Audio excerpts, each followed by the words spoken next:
Good afternoon. Welcome, bienvenidos. I am Mirna Perez, and I am the Director of the Voting Rights and Elections Program at the Brennan Center for Justice. For those of you that don't know us, the Brennan Center is a nonpartisan law and policy institute affiliated with NYU School of Law, and I'm super excited today to be moderator of this discussion. As I think you know, the program is being produced in partnership with the Knight Foundation. The Knight Foundation champions the role that journalism and the arts play in maintaining a healthy democracy. They commissioned a comprehensive study called The Untold Story of American Non-Voters, which was the impetus of this discussion. A special thanks to Sam Gill for his contributions to the program.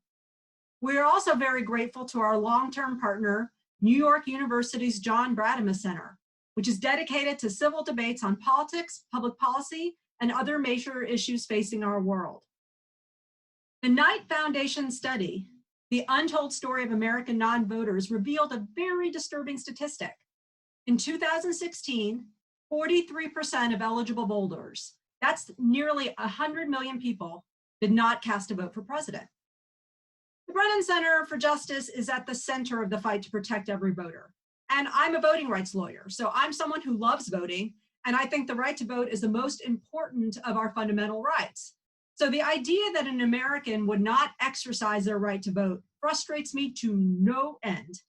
So in our time together, we're going to try and answer three questions. Who are these eligible voters? Why don't they vote? And what can we do about it? I am super grateful to a terrific panel of folks who will help us explore these and other questions about the political and policy implications of so many Americans not voting. We have a goal for this conversation, and that is to inspire audience members to think about things we can all do to engage these non-participating Americans to use their voice at this critical time in our democracy. So let me introduce our guests. The first we have is Trey Grayson, former Secretary of State from the Commonwealth of Kentucky. Hi, Trey. Hey, Mirna. How are you? Greetings from the Bluegrass State. Thanks for joining us. We then have Yvette Alexander, who's the Director of Learning and Impact at the Knight Foundation. Thanks so much, Yvette. Hi, everyone. It's nice to be here. And finally, we have Abby Kisa. She's Director of the Impact at the Tufts University Center for Information and Research on Civic Learning and Engagement. Hi, Abby. Hey, everyone. Thanks for having us here. Well, welcome to you all, and thank you so much for your work. Before jumping in, I do want to invite those listening in our audience to share your questions for the panel.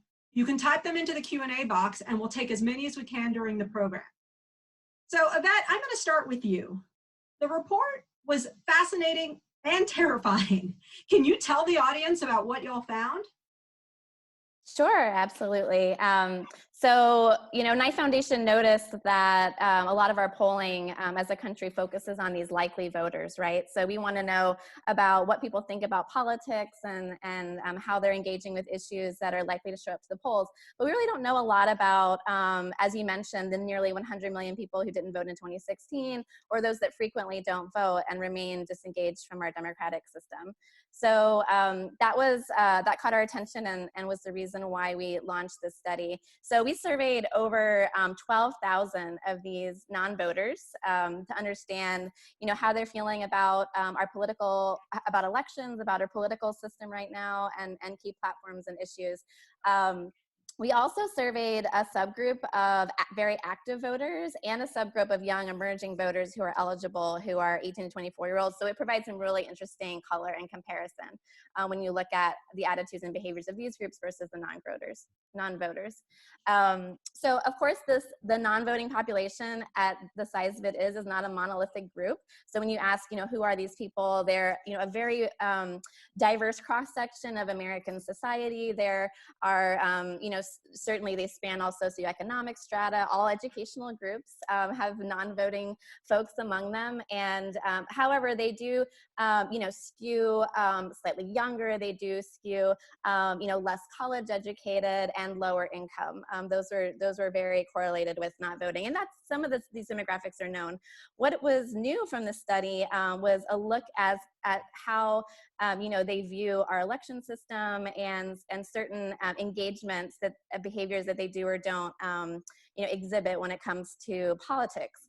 So the first finding I want to point out is that many non-voters suffer from a lack of faith in our election system, and they have serious doubts about the impact of their vote. And to be fair, some voters have doubts about the impact of our vote as well. But we saw that really jump for non-voters. So 38% of non-voters were not confident, for example, that elections represent the will of the people. That's 38% that fundamentally don't think the election system works. And that's in a normal election year, perhaps not even one affected by the pandemic as this election coming up might be. Also, non-voters were less likely to believe that votes are counted fully and accurately, and they really didn't connect the dots for them on how decisions are made in Washington and the impact of their personal life. So to them, it didn't matter too much who was in power. Not much about their personal life seemed to change. Another thing that stood out to us from the data, and this was true across demographic groups, was that non-voters engage less with news and they're left feeling underinformed when it comes to politics, candidates, and issues. So, for example, non-voters were twice as likely as active voters to say they passively encountered news versus actively seeking it out, and to say that they don't feel they have enough information about candidates and issues to decide how to vote. Personally, I think that a lot of the news that we encounter assumes some baseline understanding of politics and issues and candidates and what's going on. And it's kind of hard for someone to just get pieces of it every now and then, or maybe scroll through headlines on social media and be left feeling informed.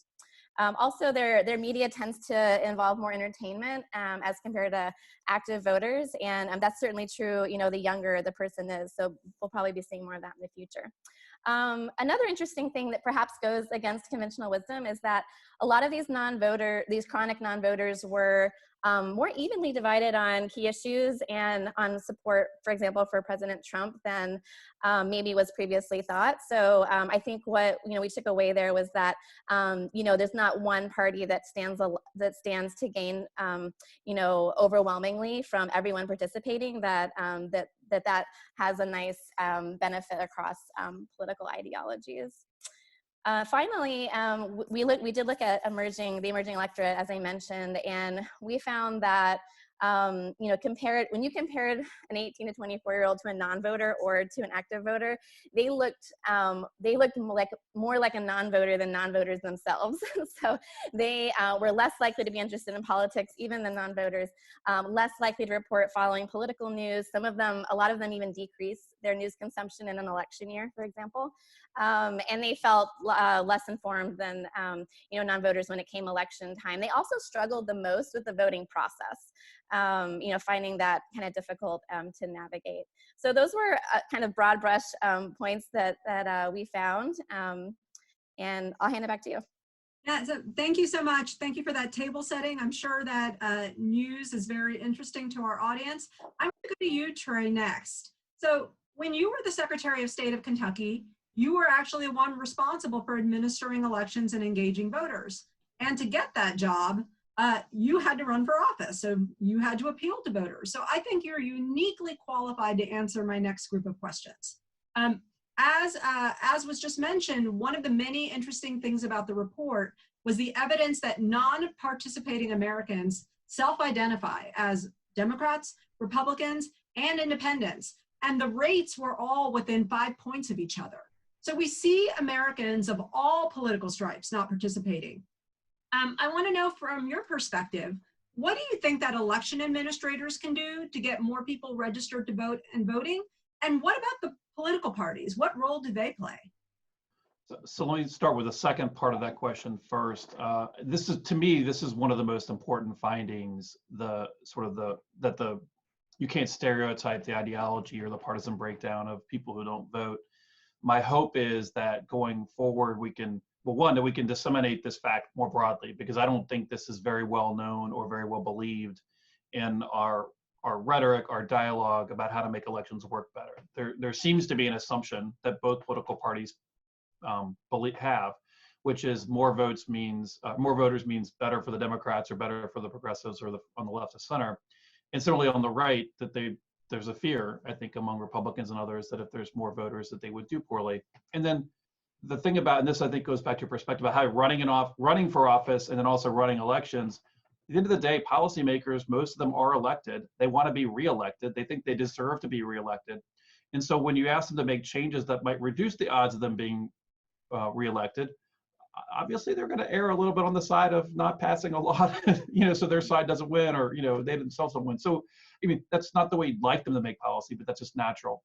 And so one, just communicating this out, and then we can step back and say, okay, what are the laws we need in this country so that people can vote, more often, securely, accurately, those sorts of things, and less on it's going to favor one side or the other. So I think that's pretty important. Now, specifically, what can election administrators do?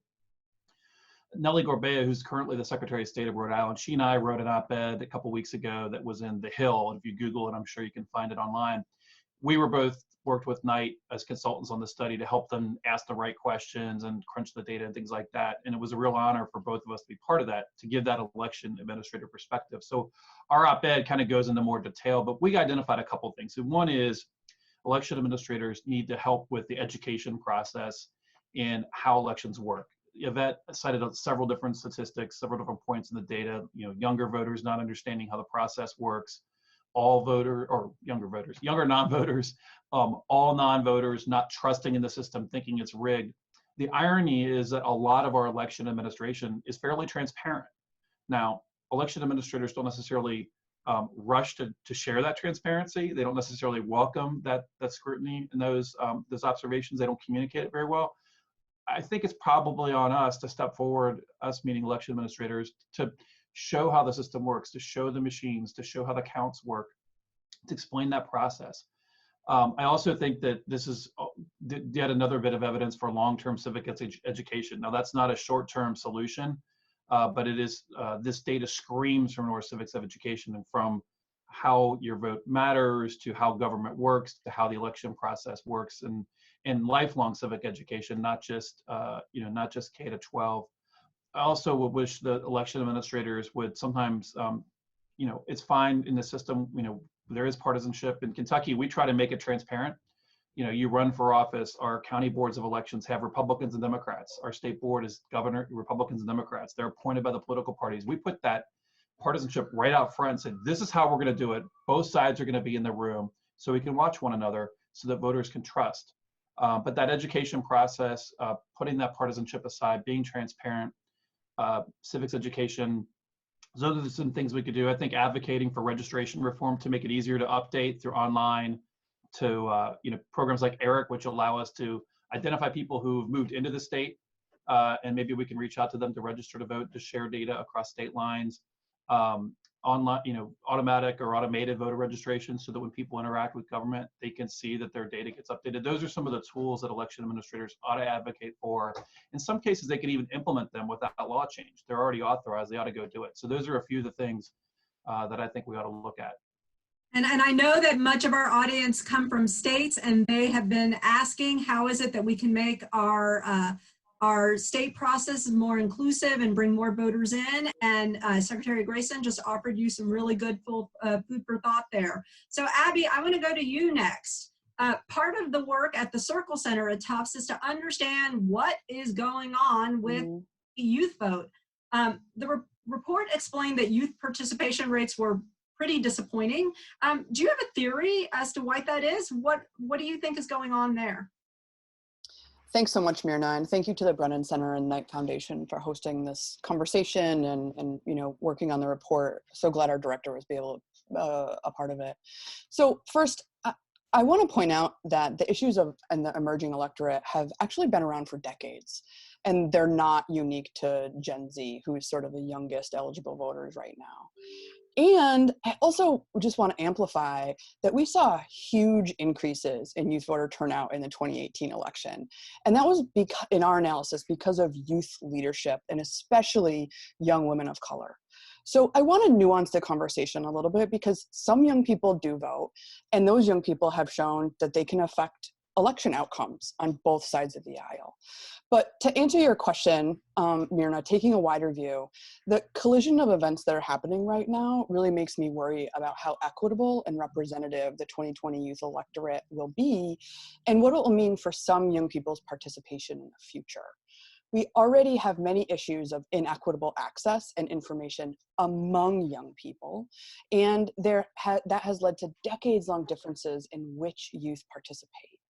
There will be 15 million young people who have turned 18 since the 2016 election, and I'm a little bit worried about it. And there's several elements to the report that I think reiterate that understanding an emerging electorate is understanding that voting is an activity that we learn, and that there are messages that young folks get even before they reach 18 that can make them more or less likely to vote. Where to find information about voting, that was addressed in the report. Whether or not your voice matters, who's listening to you, feeling like your lives are affected by the election. We as a society have control over these areas, including policy, which has an effect on youth voting, which I know we'll get to that at some point. So because these decisions about whether or not to vote don't happen in a vacuum, excuse me, we really have to be thinking about this. So this is why we've been talking about an idea called growing voters, because we can't wait until young people reach 18 for them to get positive messages that their voice matters, and that their voice matters regardless of their zip code, which we see too often. So this is why having a conversation about solutions in this 2020 moment is really important. And this process of supporting an emerging electorate is something that all of the stakeholders and more that we've discussed today can do. All of these civic institutions can have some effect on. For 2020, all of this is more important and more challenging. Unfortunately, we've left small d democratic participation up to partisan campaigns and philanthropic funding for too long. And the most negatively affected and left out are young people from marginalized communities, layering on the marginalization even more. So for example, when we're looking at a year in 2020, when we're talking about expanded vote by mail, we know that there are big gaps among youth on knowledge and use of this method of voting. In the 2012 and 2016 elections, we saw dramatic differences in which youth used vote by mail, and Black youth and youth of color from low-income communities were least likely to use it. In a participatory research project that we did with Opportunity Youth United, we found that youth from low-income communities, many Black and brown communities, were not aware of online voter registration. So part of what we need to understand is that non-voting among youth doesn't happen in a vacuum. And this report shows elements of how our de facto systems to promote democratic participation are unequal. So we've started to talk about what we can do. The 100 Million report talks a lot about information access and finds that youth are most likely to struggle with the voting process, as has been pointed out. So this is a great time for local media to be thinking about whether and how they're reaching the youngest eligible voters with actionable information. And as Trey has pointed out, it's a great time for K-12 educators to be talking about the many elections that are happening this year, local and national, since we know local issues can really engage youth. And of course, communicating with schools as a nonpartisan institution has a great reach to a large diversity of young people and indirectly their families. And so one other element that the 100 Million report touches on that I think is relevant this year is this idea of outreach and recruitment, because that is always critical to an emerging electorate, not only to understand that their voice matters and someone is reaching out to them because of that, but also with basic information. This is how people learn about an election and how they become part of a network that supports them and can often, for young people, turn into what we like to call political homes. And so this can promote young people feeling like they belong, that they can be useful, take on leadership positions and heard, which are critically important. But these political homes need support in this moment, and we need to figure out how to do that in some ways digitally. So that's one thing that I think is actionable, support these local youth organizations. But also, it's a really great moment for election administrators to be thinking about how young people can take leadership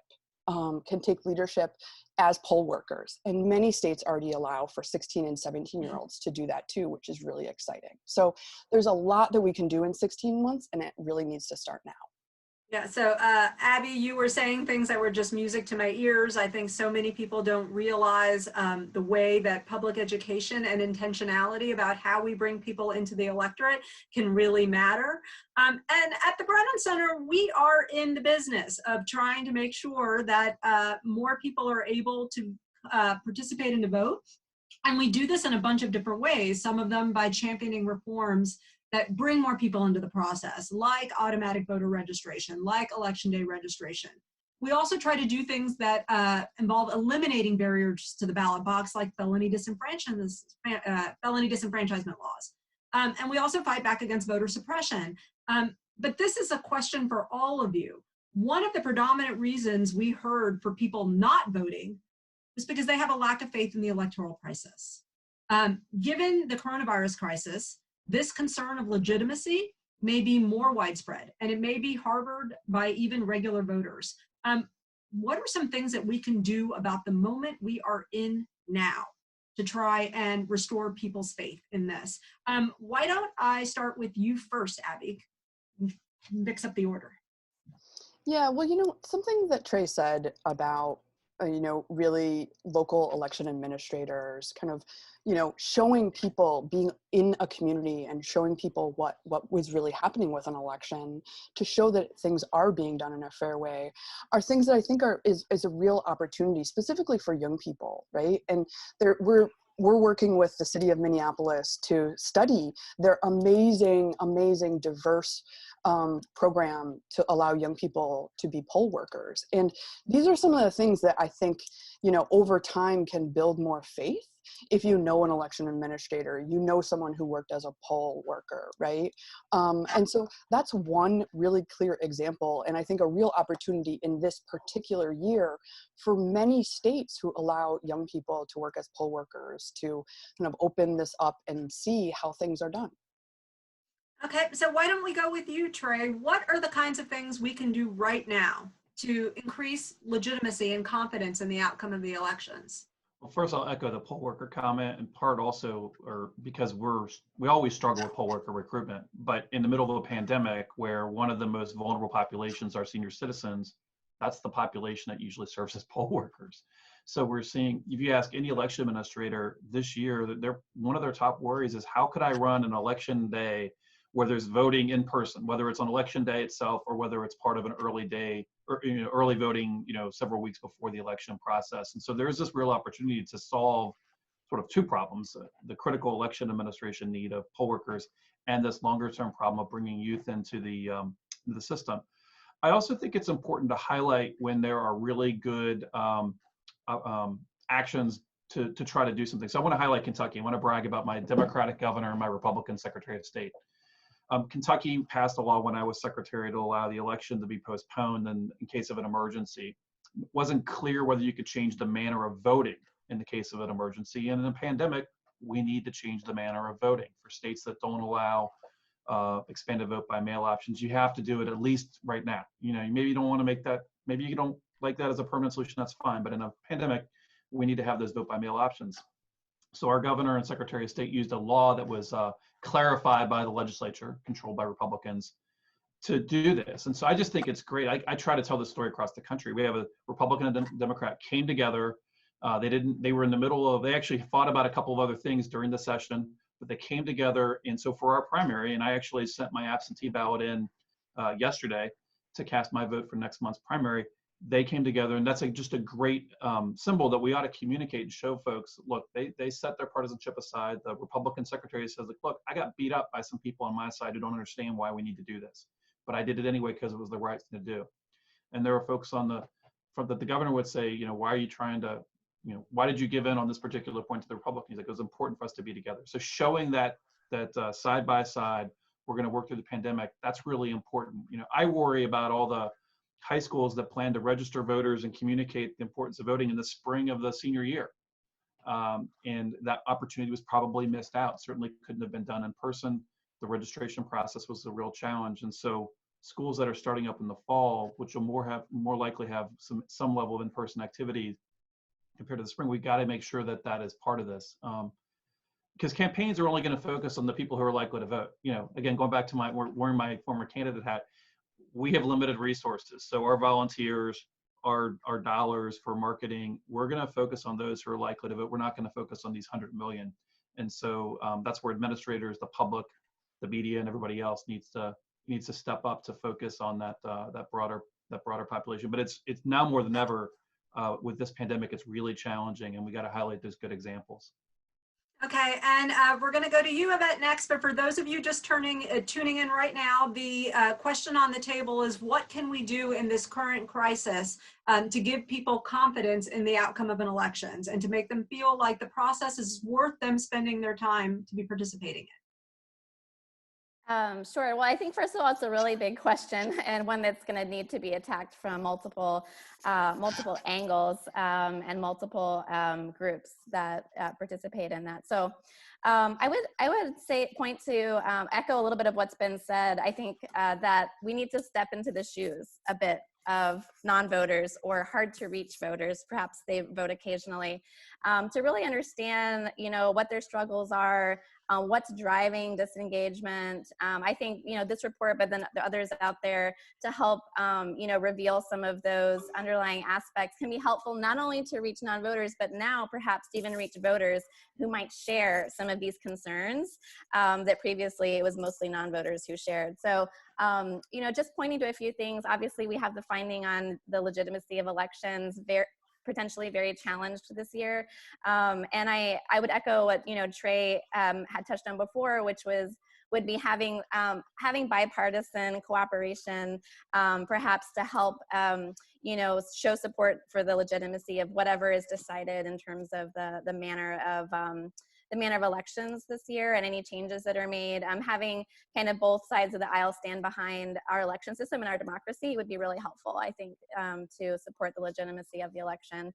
Another thing I wanted to point to, and this goes back to some comments Abby was making on the relationship between information and engagement. At Knight Foundation, we believe that relationship exists and is, very strong in democratic societies, that, citizens need to be informed in order to take action that's in their own best interest. And so, I think we see issues not only with non-voters, but with many voters and youth voters on the information piece. So I think, as we're thinking about the 2020 election, how do we, if there are changes, if there are things that need to get communicated or changes made, what are the messages that need to reach voters, and how do we give that information out in ways that's segmented to many different types of voters, not one size fits all, right?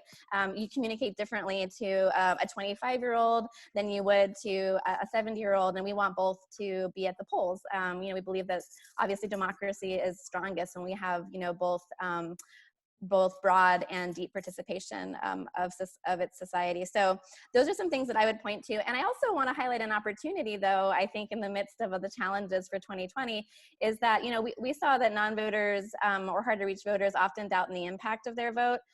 Perhaps, with the challenges facing the country right now with coronavirus, having things like, the press briefings from the White House, people have perhaps been a little bit more paying attention to news and to decisions being made by elected officials. So perhaps it's a good year to illustrate the impact of those decisions and of one's own vote for 2020.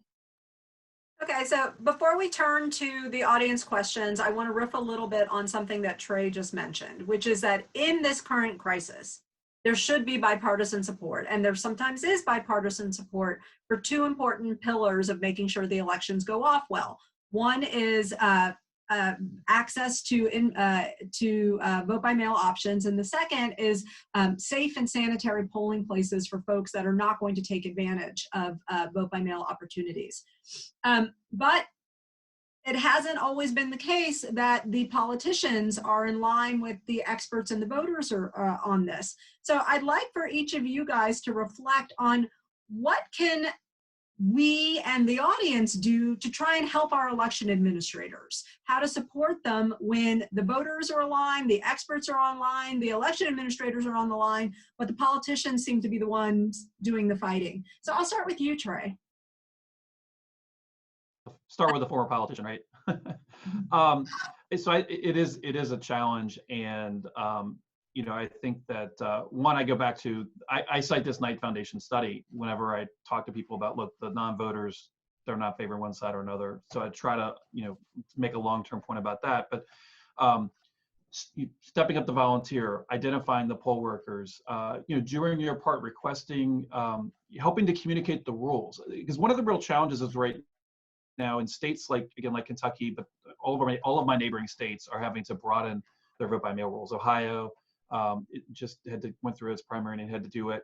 The rules are changing and helping to communicate. So we, a lot of people do get their information from social media. We can bemoan that. That's another conversation for another day, but it's the reality. And so we as individuals, the folks on this webinar, our friends, our neighbors they trust us. That's one of the things that studies have shown is people trust their friends. Maybe they shouldn't, but they do with information. And so let's share the information. So when a rule changes on how to get an absentee ballot or where to go vote, a lot of places are consolidating polling places so they can have that safe spot where you can have social distancing.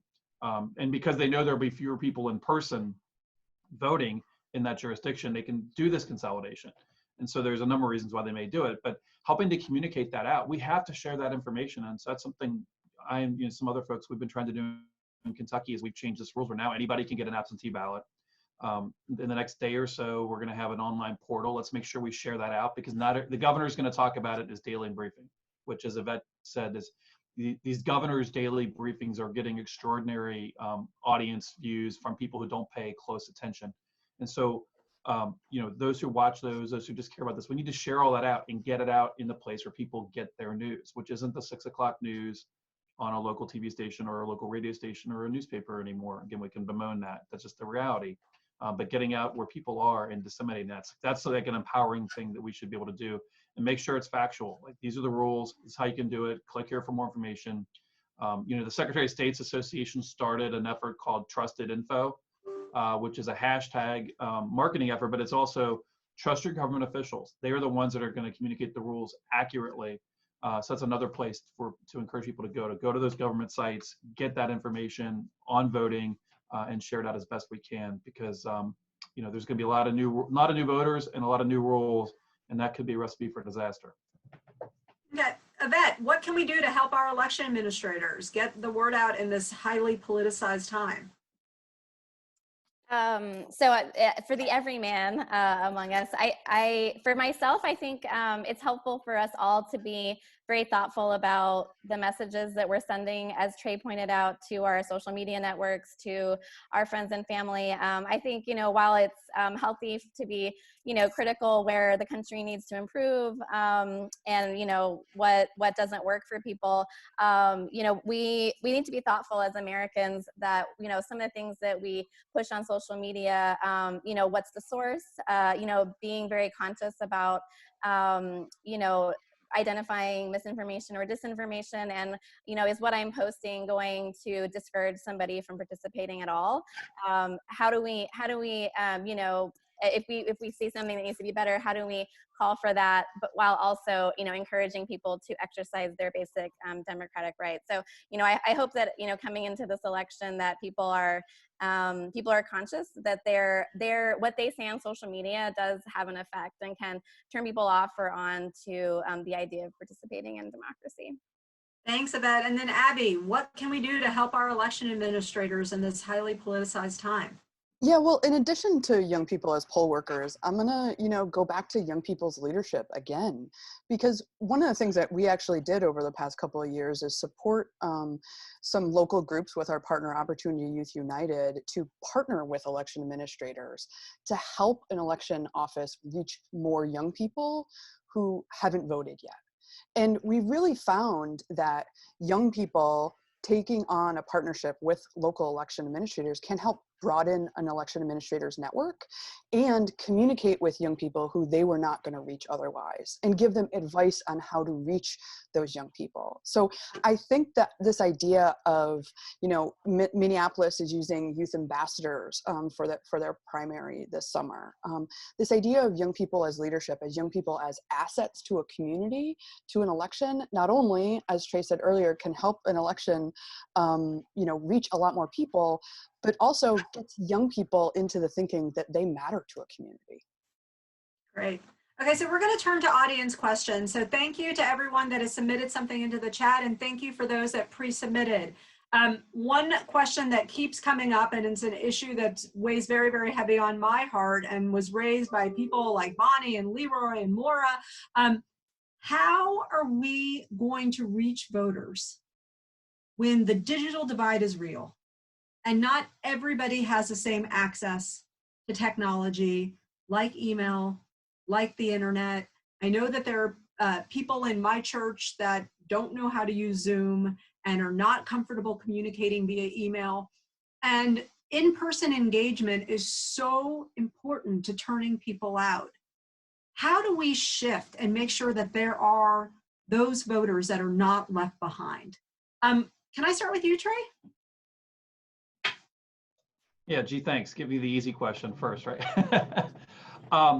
You know, it's you're right. The digital divide is real. I have a college-age student and a high school-age student, and we're upper middle class family. You know, we have great internet connection. Our kids did fine. They were not all their classmates fell into that category. They lost a semester of learning. Parents had to stay home because they couldn't take. I mean, there's just a whole lot of challenges that we have right now. So the digital divide is real.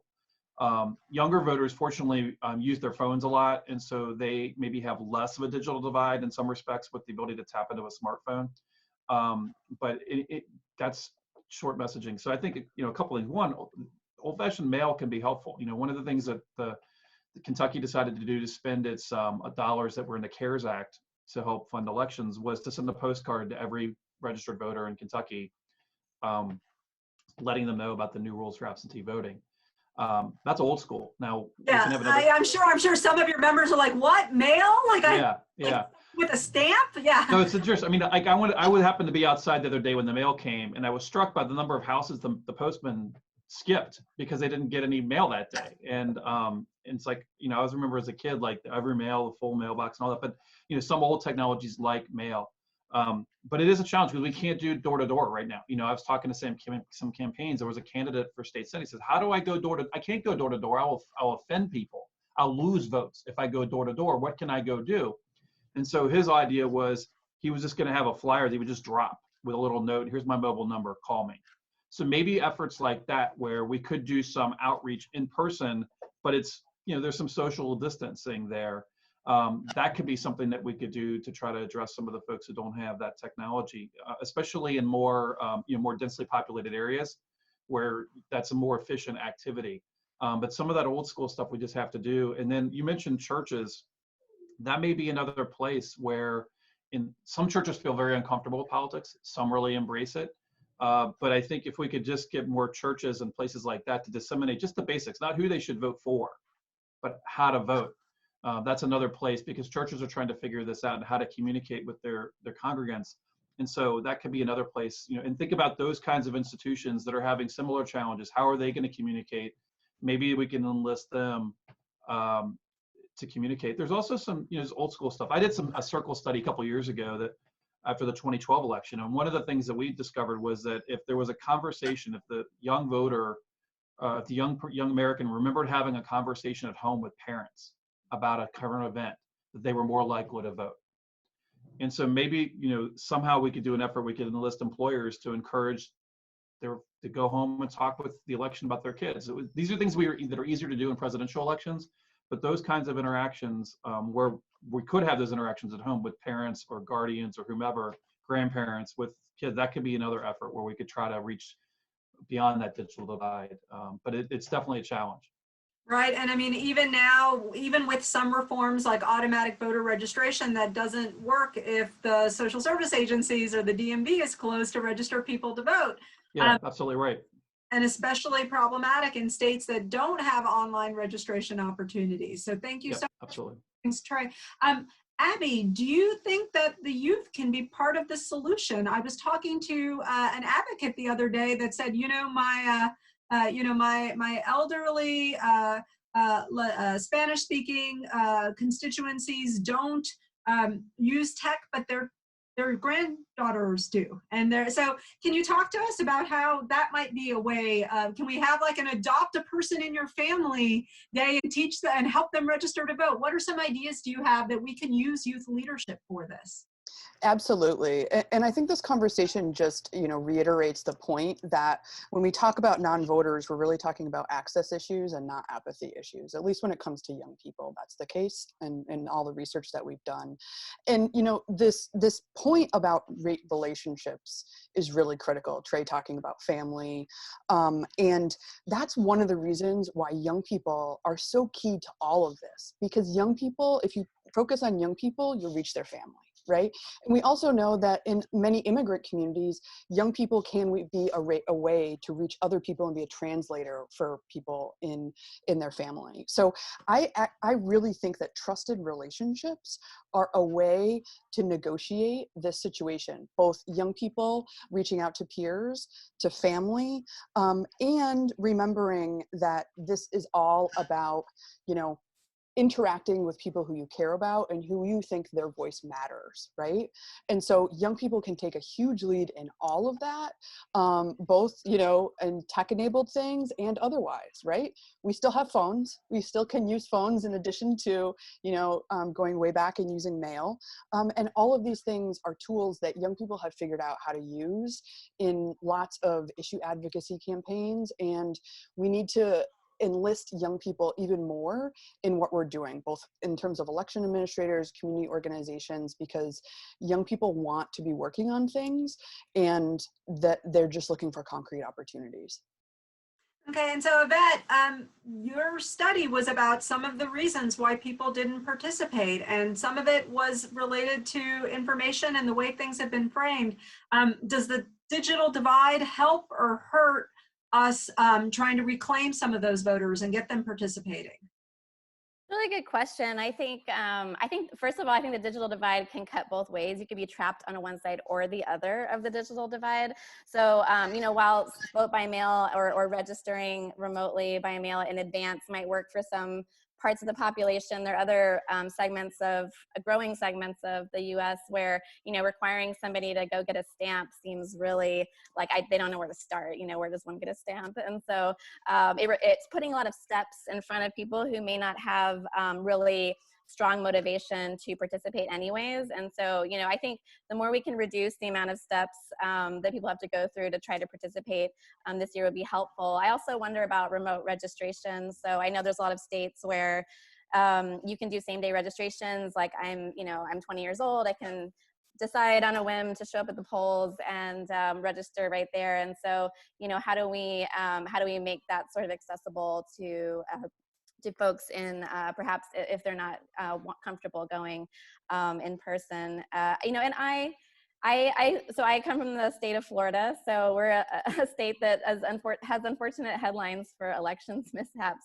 So I think in terms of what's shared, the negative things do tend to get highlighted. The hanging chads and the lost ballots, and this is what people hear and what echoes in their collective memory. And for somebody who's not raised with the messages that their voice matters, their participation matters, their power matters in society, and that cuts across a lot of groups.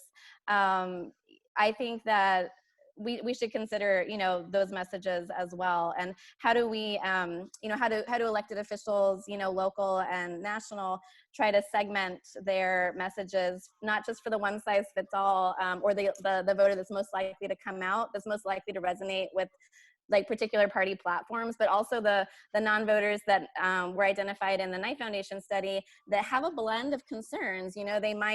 They might be concerned about immigration, but they also don't want to repeal the Affordable Care Act. They're not fitting into these partisan boxes as well. And so, and that's very true for young people as well. And so, how can both elected officials, but people who care about democracy, craft messages with value propositions for those people to participate, even if they're hearing a lot about issues that they're not as concerned with. Okay, so Paula and a couple of others have mentioned this concern about how all these claims of fraud are making it really hard to encourage people to have faith in the system. And I'm sure in your various different spheres of influence, you come across this claim. And obviously, the Brennan Center has done a ton of research showing that fraud perpetrated by voters is extraordinarily rare. It's certainly not systemic or systematic, but yet it still seems to be something that people go to push back against reform. What can we do about the role that fraud plays in depressing people's interest or confidence in the system? Do you want to go to that, Yvette? I'm going to probably defer to Abby and Trey on this as well. But, Knight Foundation does fund a lot of research on the role of information and technology on democracy. So we're very interested in, funding the study of how information and misinformation gets spread and its impact on elections as well as other things. And so, I would just say call that, that needs to be more understood and, and probably better addressed, because the more folks become aware of misinformation and disinformation regarding elections, the more it delegitimizes the process. And so we have to think about how to strengthen that. Yeah, I mean, that's a needle that needs to be threaded, right? Like explaining people what is not true is also may encourage some people to think that this is not really something they want to be participating in. Abby, have you guys figured out a way to thread the needle? Do you have some thoughts on this? Well, one of the things that this screams to me is a great discussion amongst high school students, right? And one of the things that's coming up in the Q&A a whole bunch is this idea of civic education and what's happened to civics classes. And not only do we know from research that conversations about current issues is a best practice, but we also know that developing research skills is something that is required across discipline areas. And so this topic would be ripe for conversation in a classroom and for young people to research themselves. One of the best practices that we've been working on is action civics, right? Young people working on issues that they care about to research them and develop solutions. And so, to me, this would be a great thing to talk about with young people, to have young people do a little bit of research on it that they could, and to sift through what's true and what's not, and learn a little bit of skills in the process, including media literacy skills. Okay, Trey, what do you think? It's a challenge, especially because both political parties use, in some respects, I call it weaponizing election administration, not so much advocating policy, but sowing a doubt to encourage somebody to go vote. Like, don't, go show them that your vote, don't let them steal your vote, don't let them do this. They're going to try to cheat if we do that. And it's kind of a base motivational tool, and it's frustrating. I think I'm a Republican, I'm still a Republican, but my party, I think, does this a little bit more than Democrats. But Democrats do the same thing. They poison the air to try to appeal to their base and raise questions about outcomes in elections as well. And we've seen that in Georgia, for example, where there were clearly some problems with that election, but we also saw a 50,000 vote margin of victory. And so that frustrates me when parties are using this to motivate base to try to vote. But it's a real challenge. It's also been a challenge in this vote by mail environment, where one of the most prominent, again, there's not a lot of fraud in vote by mail, but it sometimes happens. And we had it happen very recently in a high profile race with ballot harvesting in North Carolina. And so if you're not used to lots of people voting by mail, you have this vague memory of, oh, there was some cheating going on in North Carolina. And so I was on a webinar last week in Tennessee, and I was explaining how vote by mail actually works in states where they do this in large numbers, and they don't usually allow ballot harvesting. They also allow ballots to be brought in and taken to a secure location, so you don't have to, because some people worry about the mail. Sometimes mail gets lost. That they have a secure ballot box. Well, some people hear, well, somebody's just going to steal that ballot box. It's just, it's a big target. Steal me and steal these votes and keep them from being cast. And so there are best practices that administrators, it kind of goes back to the very beginning, where let's be transparent about how this process works. Let's use the facts. I love Abby's comment about let's use young leaders to try to communicate this, and let's try to defeat the party's efforts on both sides to try to motivate their bases by saying the other side's going to cheat. Let's show them. Don't let them deny your vote. Don't let them do this, that, or the other. When the data shows, as you indicated, it sure, stuff happens, but in very small numbers. And the concerns people have are much greater than they really should. Thank you, Trey. So this discussion has been primarily about how we leave nobody behind in the crisis of the coronavirus. And we've discussed how to get young people more engaged. We've discussed about folks who may be low income. We've discussed the way that people of color may be on the wrong side of the digital divide. What about voters with disabilities? Trey, can you, in your experience as an election administrator, give advice to the audience about what are things that voters with disabilities might be needing right now in order to make sure that they can equally participate and cast an independent and autonomous ballot? Sure. Well, one of the not unbridled success, but in general success stories in the last 2 decades in elections has been helping to make our elections more accessible to all voters, including those who may happen to have a disability. When I was secretary, we were rolling out the accessible machine so blind voters could vote without assistance for the first time. And I remember getting calls on election day and after election day with one voter was crying about how he'd never had a chance to just go and cast a vote in secret by himself where he could trust the outcome. And the challenge of, when you move away from an election day experience with an accessible machine, those voters are put in a really tough spot. So that's why we always, when we're talking about voting in a pandemic, in most states that haven't already made the decision on how to vote by mail completely, you want to keep those election day opportunities available. And we need to make sure that we, whether it's a scheduled appointment or line spacing or allowing those kinds of tools, we can't let those voters be left behind. Same with language, folks who are not, English language as their primary, that they speak English as their primary language. In a lot of parts of the country, we have to have ballots available in multiple languages. And so there's a lot of challenges as election administration. And we made a commitment in the Help America Vote Act in 2002, nearly 20 years ago, that one of the things we were going to do in America was allow people to vote without assistance, just like we've done that by making curb cuts more accessible and buildings more accessible and changing doorknobs and things like that. We can't lose sight of that in the middle of this pandemic, and we can't lose sight of it once we get back to, once we get through this and we get back to voting however we're going to vote post-pandemic. Right.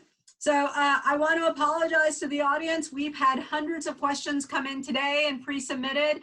Just to make sure that we stay on time, I'm going to ask one last question. I'm sorry that not everybody was able to get their questions presented, but if we could all in very quick lightning form say, what would be the one piece of advice you would give the audience in order to make voting appear to be a nonpartisan issue, but rather an issue of important democratic United States principles? Why don't I start with you, Yvette? Sure. I mean, I think the good messaging kind of comes back to like the founding principle of democracy, like how it works, why it's important that everyone participates, why your voice matters, and illustrating how people have used their votes for change on both sides of the political spectrum. I think can be helpful to understand that this isn't about voting, isn't just about promoting me and my group, but we're all lifted when we can participate together and have people on from different perspectives weigh in. Great, thanks. What about you, Abby? What is your thoughts?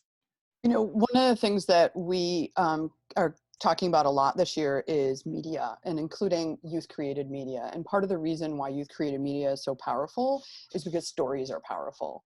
And so like Yvette was talking about, I think stories of people who have voted, maybe who haven't voted before and had a transformative experience and why they voted could be really, really powerful in showing people that it's not, other people over there who are participating and whose voice matters. It's you, it's your family, it's your neighborhood. Great. And what about you, Trey? So I endorse those two. And I would just say this, that we need to step up. So whether that's being a poll worker or being that source of knowledge for your circle of friends, your community, to share the rules, to register people, to make sure that they are know where to go vote, play that role. And I would say we need people to do that, not in a context of a campaign or a political party or a movement, just as part of our democracy with a small d. We need more people to do that. Love it, love it, love it. So before we conclude, I know that Yvette Alexander from the Knight Foundation wanted to share some information that they had about upcoming programming. Sure, and I just want to thank the Brennan Center also for creating this space to talk about both the short game and the long game of, voter participation and how to improve it. So our quick announcement is that if you are curious about the pandemic's impact on voting this year, this Thursday, May 21st at 1 p.m., Knight is launching Election Disrupted. It's a 4-episode deep dive into issues surrounding the 2020 election. It's going to be on our weekly webinar show, Vision. We'll be joined by Nate personally this week, a Stanford law professor and campaign expert who will explore how the current crisis could shape the next national election and what we can do to prepare.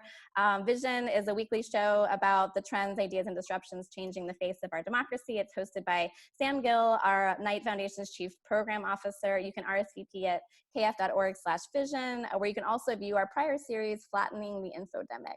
So we hope to see you there.